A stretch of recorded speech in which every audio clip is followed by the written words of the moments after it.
start of the 4th National ANC Policy Conference here at Gallagher Estate in Midrand. It began with the official opening address by President Jacob Zuma. To get a better understanding of exactly what the president said, we chat to a political editor at the Mail and Guardian, Rapule Tabane. Rapule, what do you think was the overriding theme of President Zuma's speech?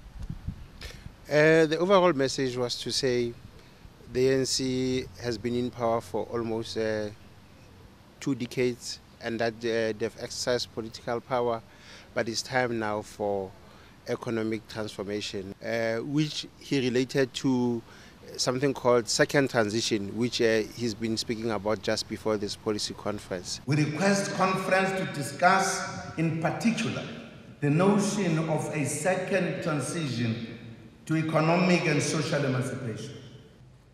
Having scored many achievements during the first 18 years, there is also widespread consensus that we have been unable to reach the goal of a truly prosperous, inclusive, non-racial and non-sexist society. There was also a strong focus on ill discipline and the fact that the ruling party would not hesitate to take action against any of its members that were seen to be ill disciplined. Could this be seen as a message to any of his foes ahead of Mangaung that they should be wary to take him on? I think most definitely,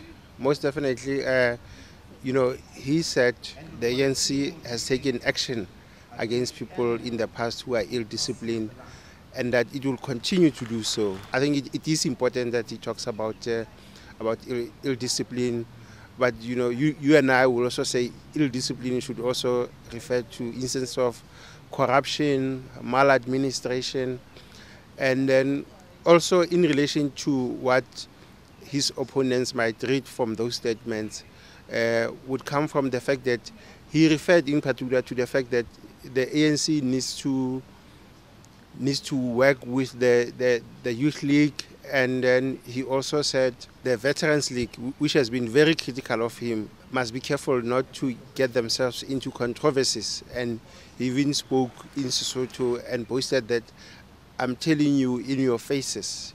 It is expected of the ANC Veterans League to be a custodian of the culture, values and traditions of the organization. Less part of the controversy. There was a moment when Human Settlements Minister Tokyo Sekgwali took to the stage and called for a point of order.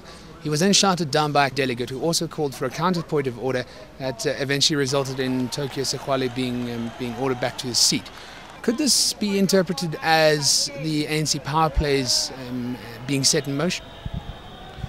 I think most definitely, and I think Tokyo Sekgwali himself, I think he should have been a little bit more careful, because people did not even listen to what he had to say. People just saw Tokyo as trying to get himself onto the platform and say something, get onto the stage and speak to all delegates, whereas he had procedural points that he wanted to raise.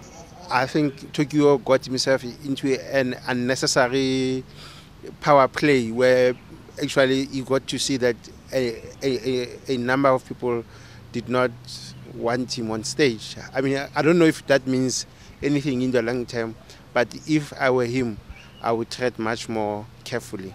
Comrades, we are definitely proud of the achievements of the first 18 years. Noting these achievements, the time has come to do something more drastic to accelerate change toward economic transformation and freedom. So he's also a president who in 6 months' time might be challenged for the presidency. So he really sought to come across as confident about his work, as quite clued up about what has been done and what needs to be done. It was quite an important platform for him, and he would feel that he used it well.